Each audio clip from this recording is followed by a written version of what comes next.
That has touched a nerve. Yo. Interpret it, please. I want to hear this one. Oh my God, it's Monday. It's too early in the morning. I was actually talking about... See how they're looking at me. It's true now. Everything is just for a season. Mm-hmm. It'll all get better with time. In fact, I think Leona Lewis sang that song. It'll all get better with time. It'll change. The rain doesn't last forever. Just the same thing like the dry season doesn't last forever. Doesn't last forever. Mm-hmm.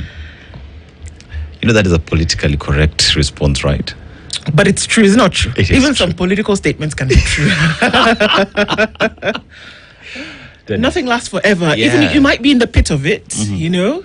It's just like they say. So, like, even Joseph in the Bible went from pit to palace. Yeah. And you're not going to... It might be terrible at that moment when you're walking, wading through it, and you're like, oh my God, is this going to ever end? But it'll get better at some point. It'll change. The rain will stop. Or when it's so dry, the rain will come. And then think about it. Maybe some time ago, you were having the worst of times and you thought, will I ever get out of this? But here you are today, and you actually did get out of it. So nothing lasts forever.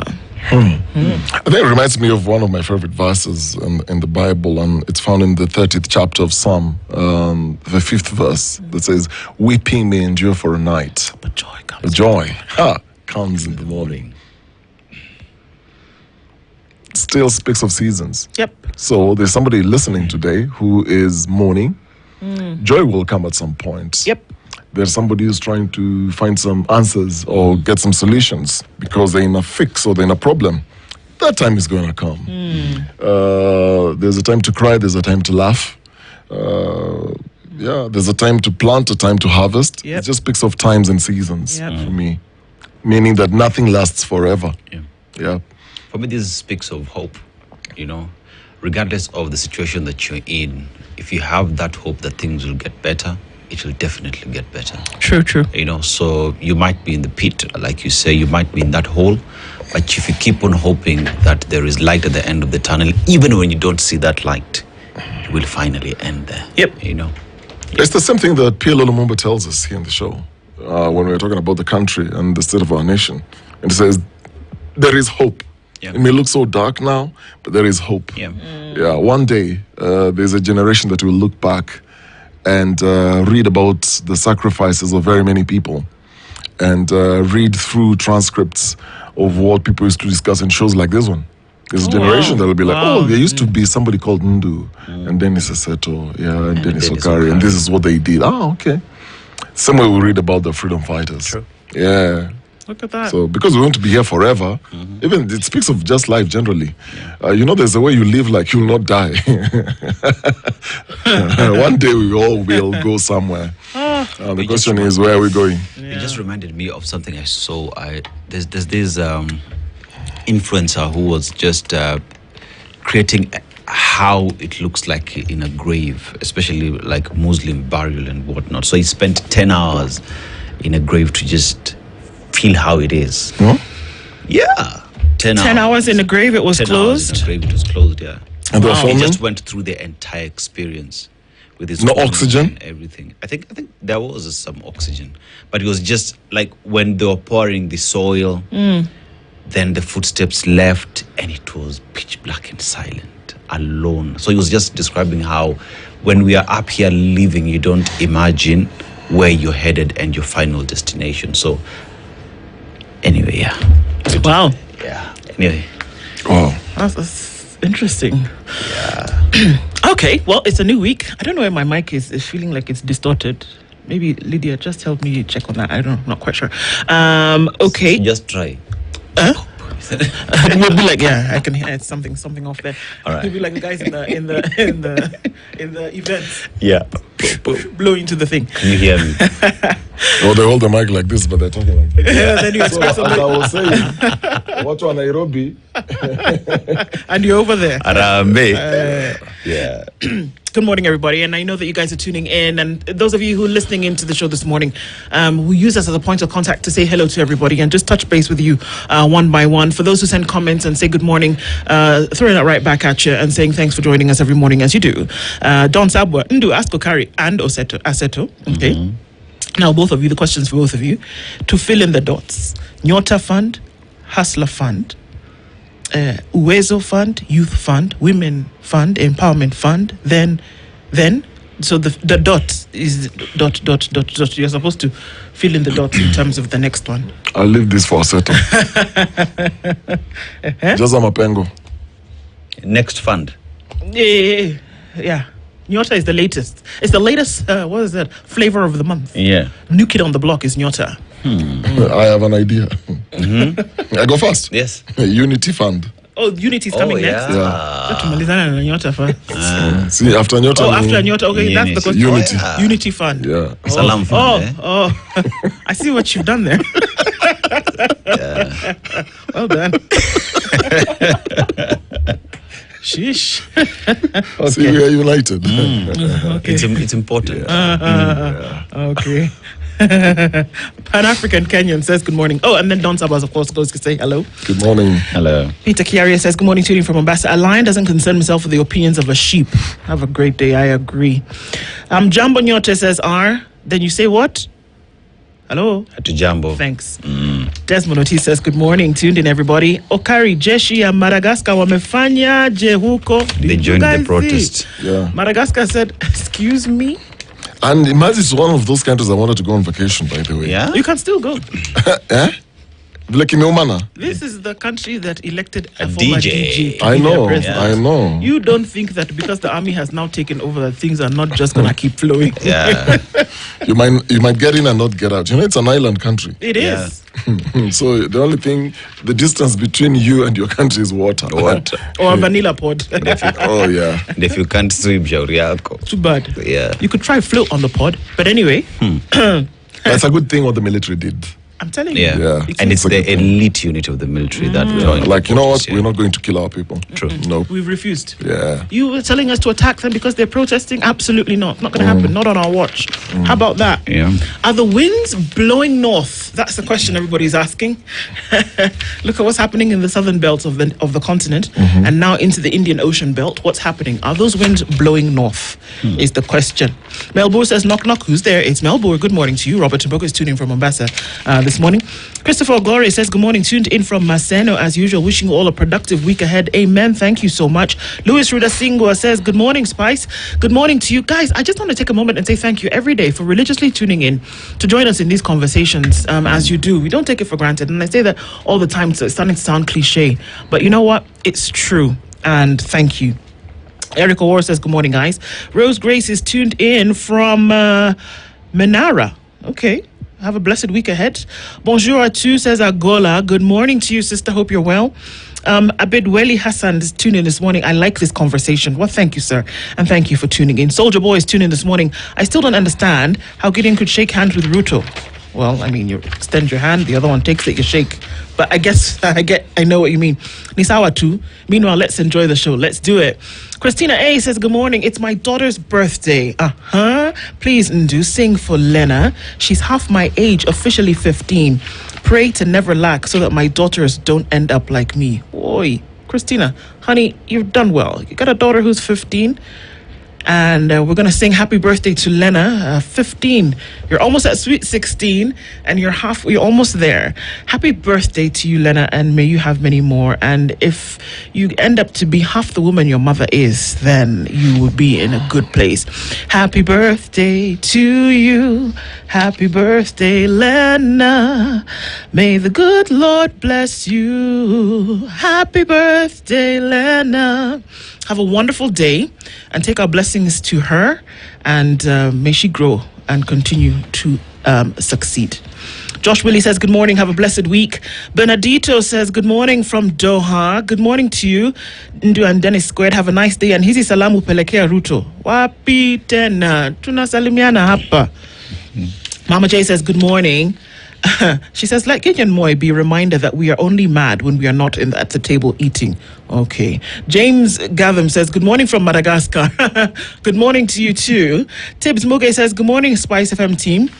Isaac Ale says, breaking news. You've survived another night of unconsciousness. Welcome to Monday, where the coffee is never strong enough and your to-do list is already judging you. Mine is judging me proper. Atiano says, good morning. Tuned in this Monday. Karibu Sana. Chuda Mombasa is where Dr. Venvik is this morning. And Jimmy Munuthi is tuned in and says, a good week to everybody. Stella S. Good morning, lovely Ndu Dennis and Aseto. Good morning, Stella. Good to have you here this morning. Joe Mongai is tuned in. Ndu and the Dennises. You guys should start a show and take it on the road. The Dennises. Mchuflani says, good morning, everybody. Another blessing to be grateful for. Indeed, it is. Now you people are greeting each other. Washoga Toto says, good morning, Princess Ndu and the boys. Well, there's a name for another band. The Princess and the Boys. Have an amazing week. I intend to. I hope you do. Charles Odor says, good morning. The best of the best show is here. Blessed week ahead. Asante Sana. Martino says, KBS has no number 13. Allah. No, so Matatus too don't have route 13. Interesting. Did you know that?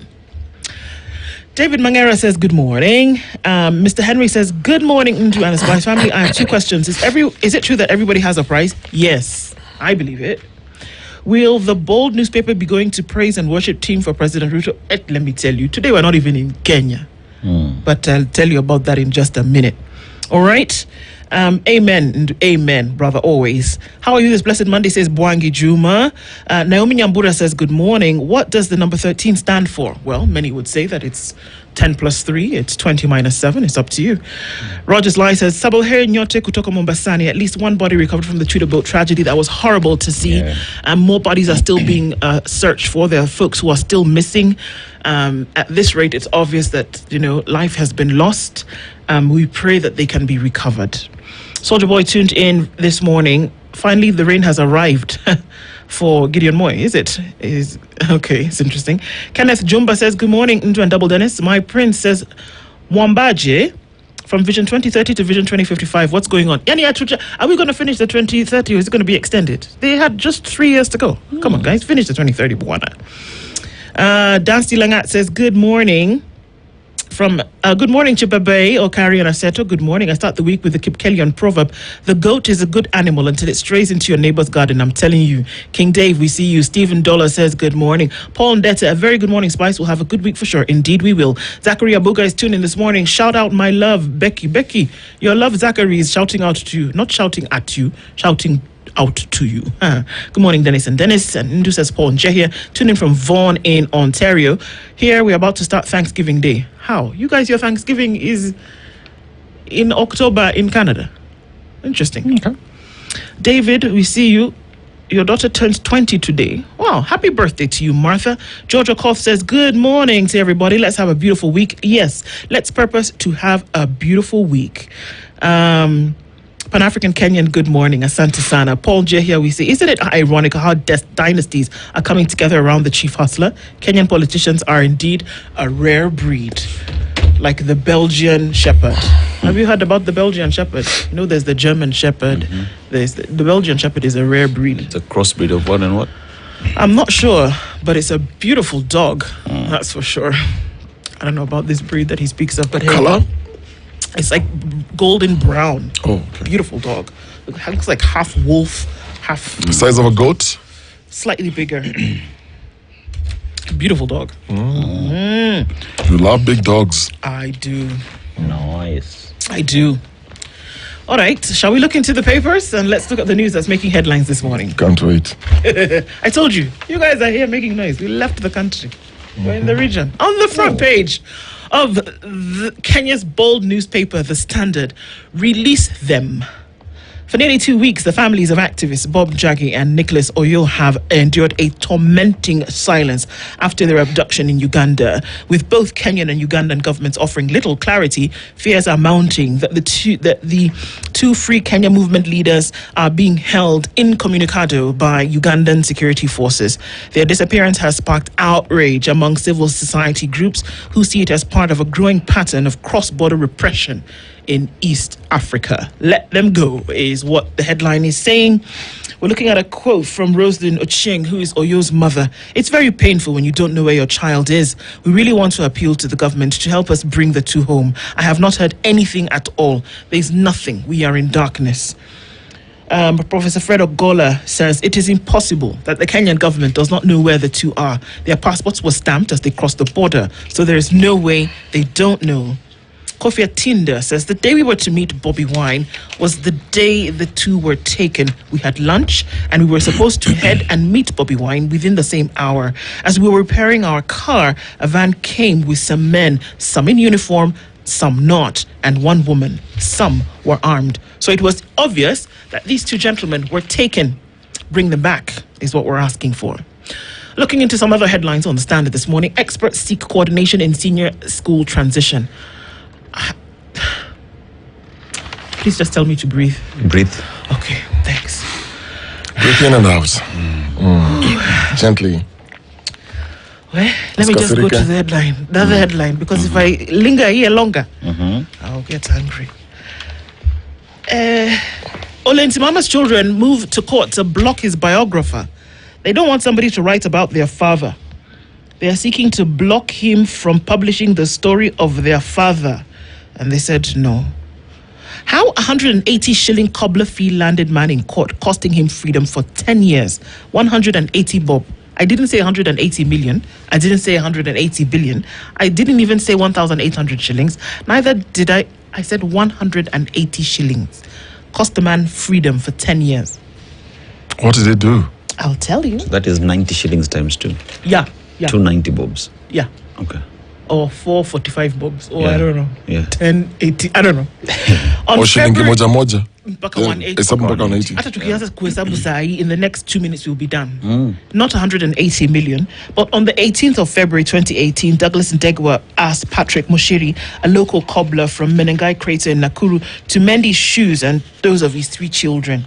Ndegwa agreed to pay 180 shillings for the service. After Mushiri finished, they go to a local shopping center for him to get his payment. Along the way, however, Ndegwa diverted to a friend's house, and when he came out, he told Mushiri that he was not going to the center. When Mushiri asked for his payment, a confrontation ensued, and Ndegwa returned to his friend's house, emerged holding a knife, and threatened to stab Mushiri. He stabbed Mushiri several times in the stomach, rendering him unconscious until the next day he found himself in hospital receiving treatment. Mushiri underwent a blood transfusion and surgery, and after 12 days he was discharged, but he remained weak and feeble, unable to eat or support himself. 3 days later, Mushiri narrated his ordeal to his brother, who reported the same to the Bahati police station. Ndegwa was arrested and charged with assault before the magistrate's court in Nakuru. He denied the charges. 2018, Mushiri told his story. He, however, became weaker, and on the 12th of February now, this is a year later, he succumbed to his injuries. Ndegwa's assault charge was upgraded to murder, which he also denied. Titus Ngulungu, a pathologist who carried out the autopsy, said that Mushiri was emaciated due to poor nutrition and was missing 75% of his intestines. The primary cause of death was injuries to the gut as a result of sharp trauma to the abdomen. He suffered multiple stab wounds to the stomach. The investigating officer testified that Mushiri identified Ndegwa as the assailant. When he was put to his defense, Ndegwa, who appeared before Justice Julius Nangea, confirmed that he engaged Mushiri to mend his shoes. He, however, claimed that they agreed that he would only pay 40 shillings. After getting change at the trading center, the deceased expressed doubt that I would pay him, and we started arguing. I decided to go to my friend's place, but Mushiri, who was drunk, held me and pulled me.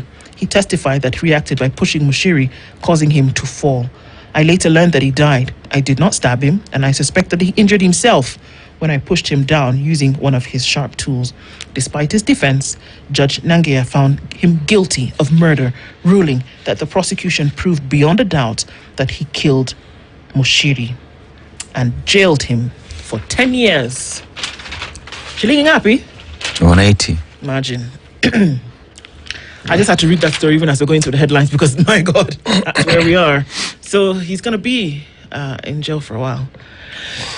Kin of activists missing in Uganda pile pressure on Ruto to secure their release. Come on, guys, we need to be able to do something about this. Where are they and what were they arrested for?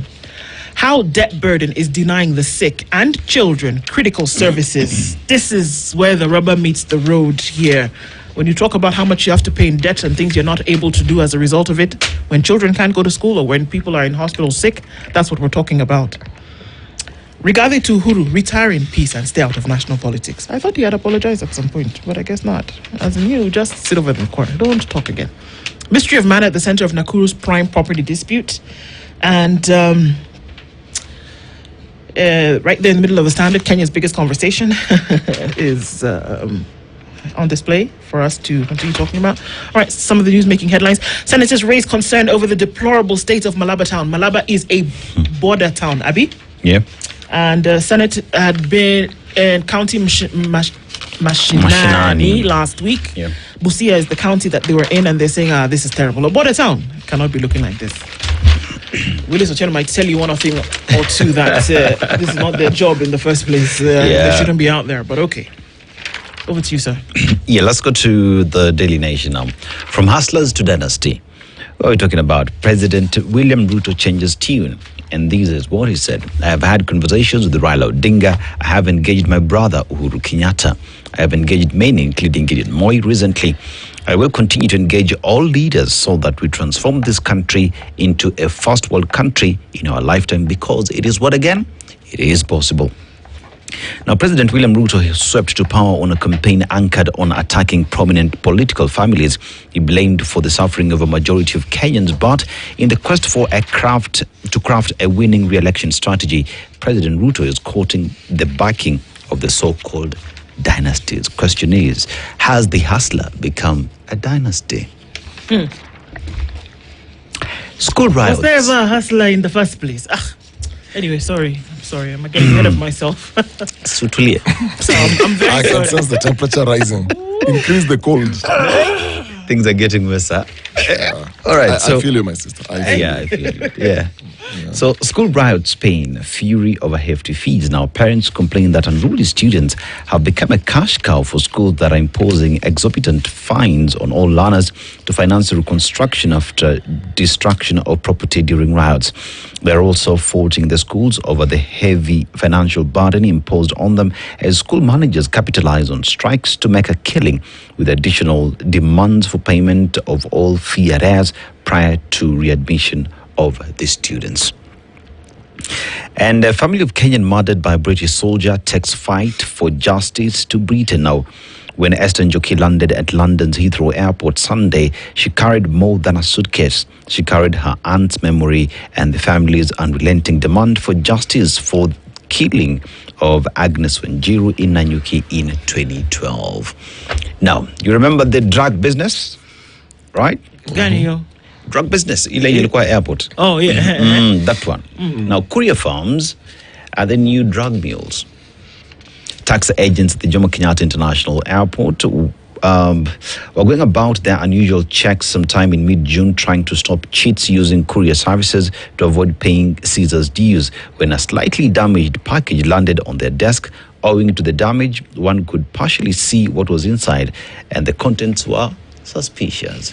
So all these courier services wamekuwa mapedi. That's what they would say on the streets. Mapedi. Ma what? Pedi. Peddlers. Oh. Oh, Lord. Like, if you say petty, you can say peddler. Pedi. If you say petty, I think it's in the pedicure. You look at street. Pedicure. Look at street. Drugs and pedicure. Yeah. So senators push for double punishment in anti-SGBV bill. And fear and loss grip Dunga as fish deaths sink livelihoods. That was sad to see how fish were dying in the fish cages in the lake. So yeah, Okari, uko na nini? Well, let's look at the Star. A couple of stories here, but let's start with the headline. Foreign jobs lie as rogue recruitment agencies mint cash. For many young people, dream of job abroad ends in blood and silence.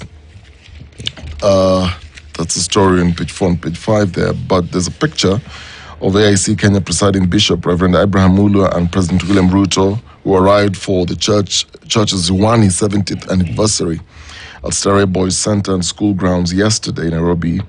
And Ruto said, ignore planless opposition. says Ruto, reveals talks with Uhuru and Raila. Haijaisha hapo. So, we go to this story. So, the president has said he has consulted Uhuru, Raila, and the Gidi to chart united path. Oh, Lord. So, President William Ruto has urged now Kenyans to ignore the opposition, accusing them of spreading negativity about the country's future. And during that service, the president said opposition leaders have no plan or vision for Kenya, but remain overly critical of his administration's programs and policies. And I quote, "Some people do not have a plan, they do not have a vision, they lack an agenda, yet they want to tell us how the country is headed the wrong way." Describing Kenya as a blessed and great nation, the president asked citizens to rise above political pessimism and focus on building the country's future. And Ruto also revealed he has been holding behind-the-scenes consultations with key political leaders, including his predecessor Uhuru Kenyatta, ODM leader Raila Odinga, and KANU chairman Gideon Moi to chart a united path for the country. And I quote, "I am going to engage all leaders because this is a project, a program, and a vision that requires each one of us." Ruto disclosed that he has engaged more than 80% of MPs on the country's long-term development agenda. The head of state said his administration has a clear roadmap to transform Kenya from a developing to a first world nation like Singapore within the next 30 years. I just want to know. Okay, sorry. You're ask. boiling. Go ahead. I don't understand. I want somebody to. I finally know how to use this phrase now. Yes. Chanua me. Ndio unataka kuchanuliwa. Bas. Good. How one person joining your movement or whatever it is is going to take Kenya from a third world country to a first world country. Kuja unisaidie tujenge inji ndio ikwe. I really want to understand that. Because that's what he said. Or is it one of those things where he was speaking to the crowd and then got, euphoric about it? Or did he actually mean that then having Gideon Moi joining his BBG is essentially going to take Kenya from third world to first world? I really genuinely want to understand. I'll give you a hint. Okay, here we go. So I listened to his 45-minute talk at Kabarak. I really listened because I wanted to just get what with a was very saying, neutral mind, just listen. Maybe there's something he's saying here. And at the end, because he's talking about this is a project, number one. It's a program, number two, and a vision, which then requires all of us to work together, correct? All right. But then he ended up saying, look, there's a road he mentioned that needed to be constructed around the area, and he said he's going to ensure that it's going to be done, and people are celebrating. Then he talked about a stadium that will start as soon as possible, and by August next year, it will be done. Where? There. Okay. Where he was. Okay. What else did he say? Oh, the people started shouting, "Oh, Maji." And he said, "Oh, the water issue. Oh, we're going to ensure that this and this and this and that is fixed." So it's up to wonder. So that's the promise to the people he was addressing at that point there. And I'm thinking, I want to really hear, like you're saying, so let's take a step back and understand. And I think we need to educate ourselves. How did Singapore rise to where it is today? What is it that they did that then we are supposed to copy? This is what I'm talking about. Did they, for example, go get every other political leader to join the broad-based? In this example, he actually said it. He said that Gideon is joining the broad-based government, that they're going to work together. Yeah. How, you're saying, how... Everybody gives an example of Singapore. Yeah. And Yes. because it sounds nice, top layer stuff. There's the cake and then there's the icing on the top of the cake. And everybody talks about Lee Kuan Yew and everything that they did. Do you know the brutality that ensued in order to get Singapore where it is today? That there was a no-nonsense approach to impunity. There was a no-nonsense approach to corruption. You cannot litter on the streets of Singapore. Yeah. Let me This tell is you. how the nitty-gritty it got, that people were flogged for throwing a piece of trash. Flogged. And I'm Yeah. not saying flogged literally. I mean flogged with a flogger. Okay. That is the punishment. That is how detailed it got. And- because they said, we want to get from here to here. here. There are certain things you must do. You cannot flirt with the idea of, we want to get towards economic development and we want to make sure that administratively, you can't flirt with the idea. Bring the damn thing home. You cannot say, let's just think about maybe we want to. No. You do it or you do it. Yeah. That's how they did it. Go and actually read about the things that they You know what? did. You know what? Yeah. You want I'm to use it actually, as an example? Look at what they really did. you know, I'm going to tell you how they did it. It's very simple.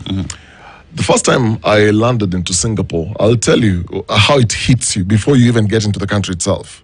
So we are airborne. And before we land, we were given sheets of paper to tick some boxes and to sign. And two things struck me. And I called one of the air hostesses, what does this exactly mean? Because I love chewing gum. Then I was told, if you're found chewing gum or you're throwing chewing gum, you will be arrested. Number two, if you are found with drugs, it doesn't matter quantity. Even those are things that were found at JKIA. Even if it's just a one pellet, whatever it is, do you know what they do to you? You are hanged. They make it very, very clear before you land into Singapore. They tell you these two things, because a lot of people chew gum, you litter the place the way you want. This thing, it's a criminal offense, so you don't joke about it. Now, when you talk about Singapore, it had no natural resources, high unemployment rates, deep ethnic tensions, a hostile neighborhood, poor housing and infrastructure. Fine, that's how they started. But now, how did it get to where it is? Like you're saying, it's about visionary leadership and governance. So here's the thing. They have zero tolerance for corruption. It is zero. Yep. Remember I told you are found with chewing gum and littering. Yep. You are arrested. It's not a joke. Now, they have zero tolerance to corruption. Now, they have long-term planning. The success is guided by multi-decade plans, not election cycles. No, Yes. not Yes. They're not election focused on election cycles. These are layers and layers of plans that through the years they've been following. So what worked 15, 20 years ago, we are building on it. Yes. We're not changing names or changing things. No, that's not. It's about efficiency, creating an efficiency, a culture of efficiency, and not just changing policies. That's what they've done. Number two, they realized they could not rely on natural resources, so they turned to human capital as its main resource. So what they decided, they realized, you know what, if you're going to borrow loans, this thing is not going to work for us. Let's utilize our human capital. They ensured there's political stability. Then reliable infrastructure. They focused on infrastructure, building their own. And then what did they do to the citizens? They lowered taxes. They got very skilled English-speaking workers to work in very key spaces to actually invite foreign investments. Because you're bringing in someone from the United States, they're speaking in English. So get the best, you students who speak good English. Yeah. Put them in those key positions. That created jobs. Technology transfer happened. And export growth started happening. The core pillars of Singapore's early industrial boom. It was very, very simple. Hata tusiongea mambo ya education. They emphasized on math, science, and engineering. English was used as a working language.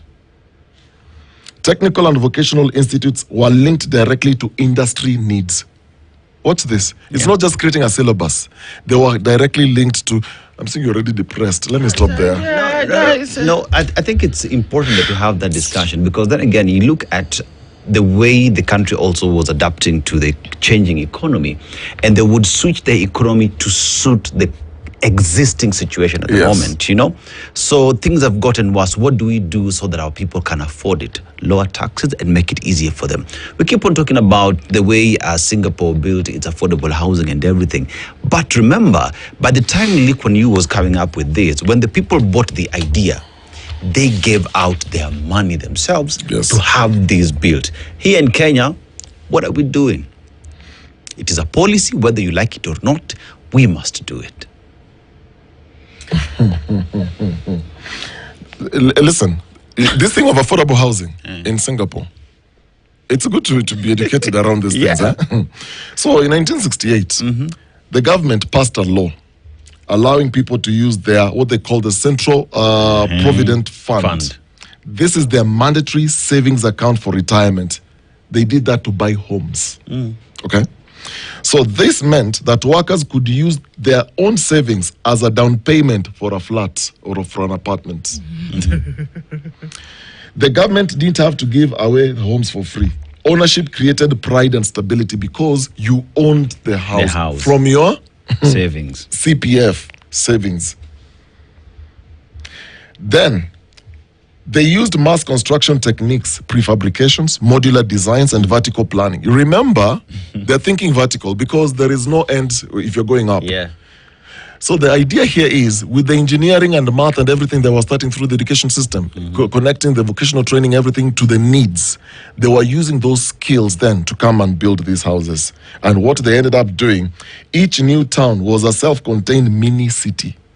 And this mini city contained several things. It contained a school, shops and markets. It contained parks, public transport, buses and MRT access, and community centers. It was not just housing.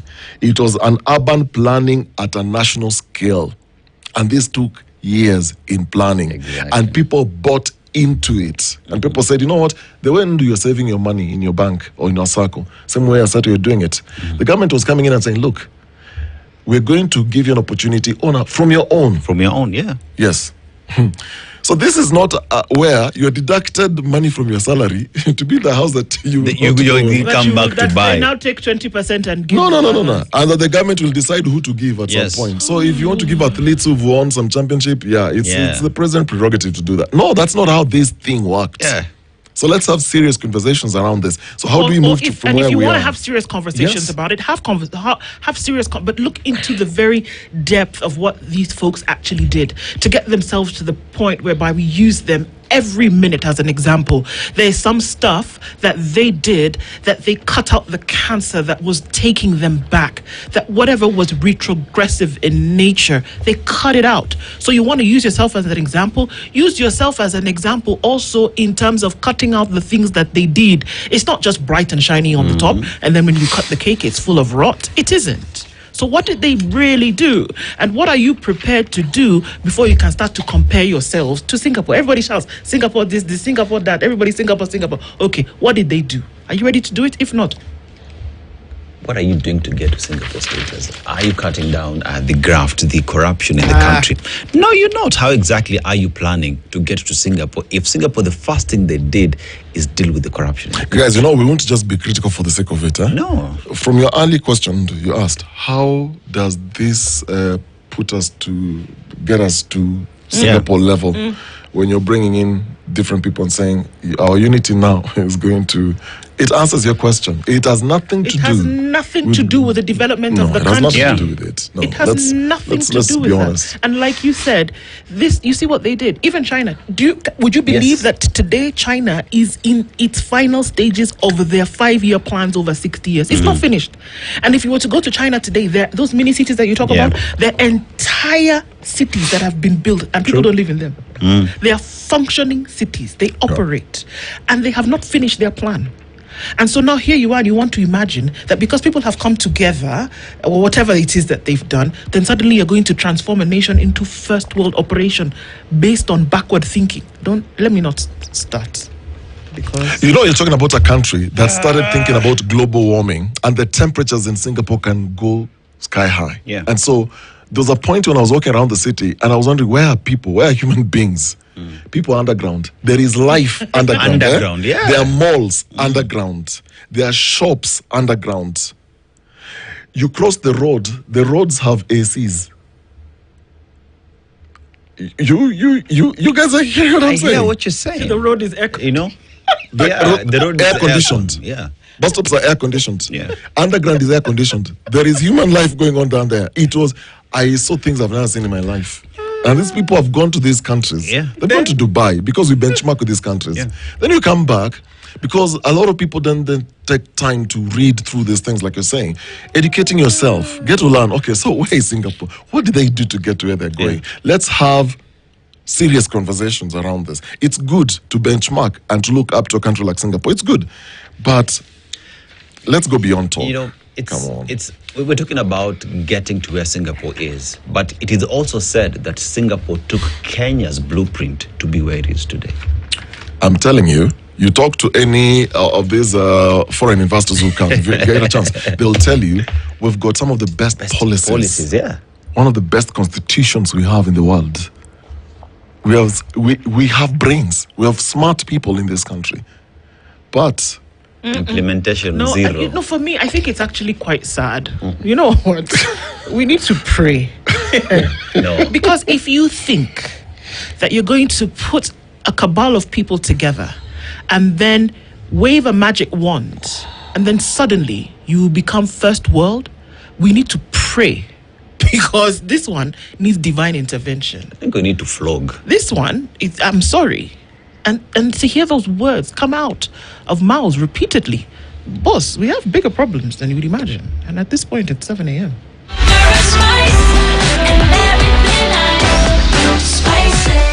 Spice up your life. This is The Situation